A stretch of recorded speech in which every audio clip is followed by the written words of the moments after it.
Guys, जैसा कि मैंने अपने पिछले लेक्चर में आपको बताया था कि फायर क्या है, फायर की क्लासिफिकेशन के बारे में मैंने आपको बताया था। आज मैं बताऊंगा कि अगर लेट्स सपोज कहीं पे फायर जनरेट हो जाती है, आग लग जाती है, तो आपको पता कैसे लगेगा? क्योंकि जब आप किसी भी कंपनी में, ऑर्गेनाइजेशन में काम करते हैं, तो वो छोटा सा सर्कल नहीं होता, बहुत बड़ी ऑर्गेनाइजेशन होती है। तो अगर ऑर्गेनाइजेशन या किसी कंपनी की बिल्डिंग के एक हिस्से में आग जनरेट हो जाती है, तो आपको पता कैसे लगेगा? जो वहाँ पे वर्कर हैं, जो काम करने वाले हैं, उनको कैसे इंडिकेशन मिलेगी कि यहाँ पे आग लग चुकी है? तो उसके लिए कुछ सिस्टम है, उनके बारे में मैं आपको बताऊंगा कि जो फायर अलार्म सिस्टम है वो क्या है, एंड सेकंड जो उसकी डिवाइसेस हैं, फायर अलार्म सिस्टम्स की जो अप्लाइंसेस हैं वो क्या है, और सेकंड जो फायर फाइटिंग इक्विपमेंट्स जो हैं उनके जस्ट मैं आज आपको नेम बताऊंगा कि ये डिवाइसेस, ये अप्लाइंसेस हैं जो हम यूज़ करते हैं। तो इंशाल्लाह नेक्स्ट जो वीडियो होगी उनमें मैं step by step in future आपको हर जो डिवाइस होगी उसकी डिटेल बताऊंगा। तो अभी मैं स्टार्ट करता हूँ जो सिस्टम है। फर्स्ट मैं जाऊंगा फायर अलार्म जो अप्लाइंसेस हैं उन पे। Fire alarm appliances, fire alarm appliances और डिवाइसेस, ये वो डिवाइसेस होती है जो आपको इंडिकेशन देती हैं किसी भी जब कहीं पे भी फायर जनरेट हो जाती है, तो ये आपको सिग्नल देती है कि ये आग फलां एरिया में फलां जगह पे हो गई है, इमरजेंसी की सिचुएशन क्रिएट हो चुकी है। तो उसमें तीन सिस्टम होते हैं, एक होता है मैनुअल, सेकंड होता है मैनुअल इलेक्ट्रिक, एंड थर्ड होता है ऑटोमेटिक। ठीक है, ऑटो जिसको बोलते हैं। तो उनके भी डिफरेंट टाइप्स हैं, उनके मैं कुछ आपको नाम बताता हूँ। सबसे पहले अगर बात करते हैं मैनुअल की, मैनुअल जो है, मैनुअल सिस्टम जो है, मैनुअल सिस्टम में बहुत सारी चीज़ें आती हैं। लेट्स सपोज जब हम बात करते हैं मैनुअल की, तो उसमें एक होता है गोंग, गोंग गोंग रोटरी। ये एक डिवाइस है उसकी, जो हमें इंडिकेट करती है कि यहाँ आग, या अलार्म करती है कि यहाँ पे आग जनरेट हो चुकी है। एंड सेकंड अगर बात करते हैं तो इसमें एक होती है विसल, विसल भी यूज़ करते हैं। लेट्स सपोज अगर किसी बंदे ने फायर देख लिया, जनरेट हो गई है, तो वो विसल के थ्रू, फिर इसी तरह एयर हॉर्न है, एयर हॉर्न, ये उस सूरत में है अगर कोई भी बंदा फिजिकली कहीं पे भी आग को देख लेता है, फायर को देख लेता है, तो वो ये चीज़ें यूज़ करके जो वहाँ पे वर्कर हैं, काम करने वाले हैं, उनको इंडिकेशन देता है कि यहाँ पे इमरजेंसी की सिचुएशन हो गई है, तो सारे बंदे सेफ असेंबली पॉइंट पे आ जाएं। तो ये था मैनुअल सिस्टम। अभी हम बात करते हैं अगर सेकंड जो है हमारा, वो है मैनुअल इलेक्ट्रिक। ओके, तो मैनुअल इलेक्ट्रिक की तरफ जाते हैं हम। तो मैनुअल इलेक्ट्रिक, इसमें एक बहुत कॉमन चीज़ होती है। आप कहीं भी जब हॉस्पिटल में जाते हैं या किसी भी ऑर्गेनाइजेशन में जाते हैं, वहाँ पे जो वॉल होती है, वहाँ पे एक डिवाइस लगी रहती है जिस पे लिखा होता है कि break the glass and push the button. तो वो जो डिवाइस होती है वो क्या है कि अगर एक बंदे ने फायर देख लिया, जनरेट हो गया, तो वो क्या करेगा, वहाँ पे उसको बटन जो है उसको पुश करेगा, तो वो जो फायर अलार्म है वो बजना स्टार्ट कर देगा। तो जो भी वहाँ पे लोग होंगे उनको इंडिकेशन मिल जाएगा कि फायर जनरेट हो चुकी है किसी भी जगह पे, तो वो सेफली अपने आप को असेंबली पॉइंट पे तक ले जा सकते हैं।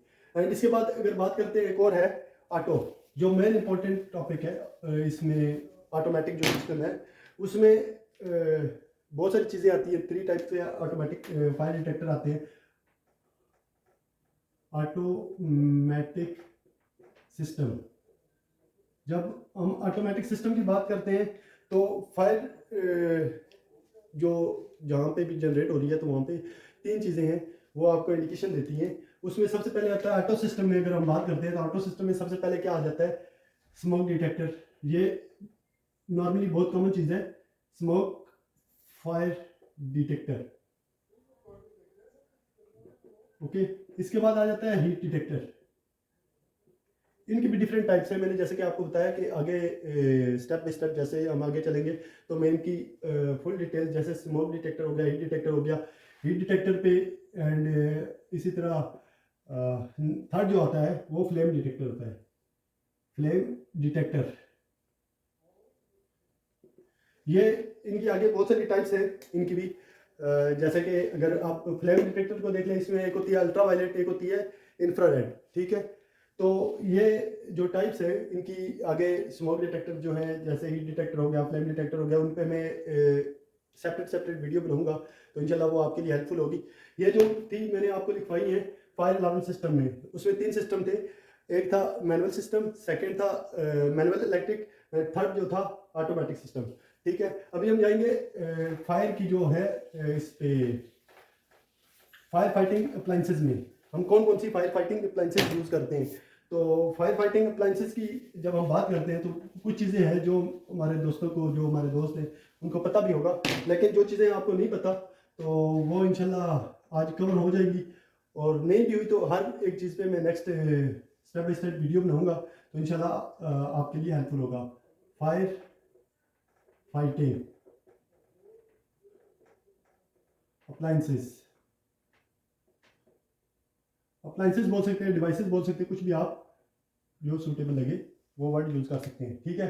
तो जब हम फायर फाइटिंग अप्लाइंसेस की बात करते हैं तो बहुत सारी चीज़ें आती हैं। इसमें सबसे पहले आ जाती है fire bucket. Fire bucket, bucket किसको बोलते हैं? बाल्टी को। नॉर्मली जो बकेट होती है, आपने अक्सर देखा होगा फायर पॉइंट जहाँ पे होता है वहाँ पे एक बकेट लगी रहती है। तो नॉर्मल जो बकेट हम घर में यूज़ करते हैं उसमें और फायर बकेट में क्या डिफरेंस है? जो नॉर्मल बकेट है उसका नीचे जो पैंदा है वो ओके होता है, जो बॉटम है। लेकिन जो फायर बकेट है वो नीचे से राउंड होती है, राउंड शेप उसको दी होती है। क्यों? अगर हम राउंड शेप उसको नहीं देंगे तो क्या है कि नॉर्मली बंदे अदर पर्पज़ के लिए यूज़ कर सकते हैं। जब अदर पर्पज़ के लिए यूज़ करेंगे तो वहाँ से आइटम मिस होगा जो 5 पॉइंट होगा। तो इसलिए उसका पैंदा राउंड किया होता है ताकि वो स्टेबल ना रह सके। इसीलिए वो आपने देखा होगा अक्सर वो लटकी रहती है। तो उसमें क्या होता है, सैंड पड़ी रहती है। और ड्राई सैंड, जब भी कभी कोई आपसे पूछता है कि फायर बकेट में क्या रहता है तो आपने ड्राई सैंड बोलना है, सिर्फ सैंड नहीं बोलना, क्योंकि वेट सैंड भी हो सकती है। जब वेट सैंड की होगी तो जब आप सैंड बोलेंगे तो जो आगे सुनने वाला है वो समझ सकता है ड्राई है या वेट है, नहीं समझ सकता। तो आपको क्लियर करना है कि ड्राई सैंड होनी चाहिए। और ड्राई सैंड क्यों होनी चाहिए? कि जब फायर जनरेट हो रही है आप उसको यूज़ कर रहे हैं, तो अगर वेट होगी तो वो एक जगह पे चिपकेगी, लेकिन अगर ड्राई होगी तो वो ज़्यादा एरिया जो है वो कवर करेगी। इसके बाद आ जाती है फायर बीटर। फायर बीटर ये क्या चीज़ है? फायर बीटर अक्सर आपने देखा होगा, जैसे कि फायर बकेट है वहाँ पे भी एक शावल की तरह जो बेलचा होता है उसकी तरह एक डिवाइस वो वहाँ पे रहती है, उसको फायर बीटर बोलते हैं। कि अगर आग कहीं पे लग गई है तो आप उसको इस तरह यूज़ करके आग को बुझा सकते हैं, आग को फाइट कर सकते हैं। इसके बाद आ जाती है फायर ब्लैंकेट। फायर ब्लैंकेट ये भी एक ब्लैंकेट है, ब्लैंकेट बोलते हैं कंबल को। और ब्लैंकेट की तरह एक होती है जैसे हमारी चादर वगैरह होती हैं ऐसी होती है फायर ब्लैंकेट भी। तो इसको हम यूज़ करते हैं फायर फाइटिंग के लिए भी यूज़ कर सकते हैं, क्योंकि ये जब आग कहीं पे लग जाती है तो आप उसको कवर कर सकते हैं, ऑक्सीजन की सप्लाई ख़त्म कर सकते हैं फायर ब्लैंकेट के जरिए भी। और इसके बाद एक और चीज़ आती है जो मोस्ट इम्पोर्टेंट चीज़ है, उसमें एक सेपरेट वीडियो भी बनाऊंगा आपको फुल डिटेल में। वो क्या आ जाती है? Fire extinguisher. एक्सटिंग्विशर्स तो इंशाल्लाह मैं इस पे फुल डिटेल से आपको बताऊंगा, इसकी टाइप्स कितनी है, इसके कलर कोड कितने हैं, और इसकी इंस्पेक्शन के बारे में, आप इसको कैसे इंस्पेक्ट कर सकते हैं। तो एंड इसके बाद आ जाता है फायर स्प्रिंकलर सिस्टम। इसमें भी इंशाल्लाह वीडियो बनाऊंगा। सिस्टम, ये एक पूरा सिस्टम होता है। इसके बाद आती है होज रील। होज रील ये भी अक्सर आप कहीं भी जब हॉस्पिटल में जाते हैं या कॉलेज यूनिवर्सिटीज़ में जाते हैं तो वहाँ पे आपने देखा होगा एक कैबिनेट सी लगी रहती है, वहाँ पे ऊपर उसका मार्क भी होता है, पिक्टोग्राम लगी होती है ओज की। तो ये इनकेस ऑफ इमरजेंसी जब फायर कहीं पे जनरेट होती है तो उस सूरत में इसको यूज़ करते हैं। और इसका डायरेक्ट जो कनेक्शन होता है वो कहीं भी वाटर लाइन से होता है, वाटर टैंक से होता है। और वो वाटर टैंक जो है वो हम नॉर्मल रूटीन में नहीं यूज़ करते, वो हर टाइम फुल रहता है। एंड इसके बाद आ जाता है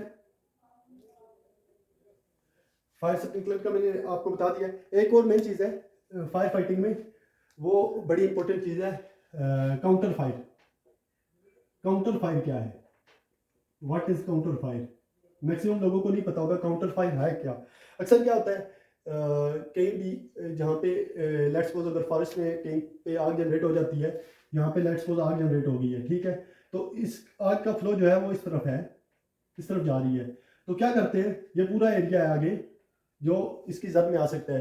तो क्या करते हैं, ये एक ऐसी टेक्निक है जिसमें अगर आग इस तरफ जा रही है तो बीच में क्या करते हैं, यहाँ पे आके वो खुद से एक आग लगा देते हैं। जो उसका डिपार्टमेंट होता है काउंटर फायर वाला, वो यहाँ पे क्या करेगा, आग लगा देगा खुद से। और ये जो एरिया होगा, ये जो एरिया है ये सेव रह जाएगा। क्यों, जब यहाँ पे आग को यहाँ से वहाँ पहुँचने में टाइम लगेगा, उतनी देर में उन्होंने यहाँ पे बीच में फायर लगा दी, खुद से आग लगा दी है।